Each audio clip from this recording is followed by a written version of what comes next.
y nos de Partido Democrático Auténtico, siguiendo la lucha de Dr. Efraín Jonker, junto con el Dr. Da Costa Gómez, que lucha para el estatuto aquí, nos está invitado cada boneriano, digno boneriano, vivar arriba nos islas, cada portugués, cada sanmarteño, sabeño de San Eustaquio, es nanca naturalizar y que tiene derecho de voto, vos nan atende, Amber, Boy Hernández, Marina Moracia, Wordsburger, la sombra pelos, hagan el 5%, emestera da papia na nombre de B, tú ten. Anto bloba mira, uniende, no poquere de empemes más, pa sobra da un fomentamento de pleito de pueblo contra pueblo, lo tabaitín y nos de democrata auténtico tabisa, Jalamara, como un pueblo unido, un pueblo antillano,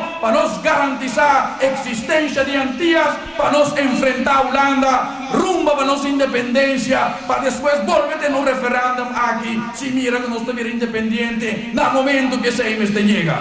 Damas y caballeros, día 19, victoria nos da canta, de Antillas Unidas, victoria del pueblo antillano, del pueblo de cada isla de Antillas. Más adelante, éxito, célebre, fecha por sobra está seguro.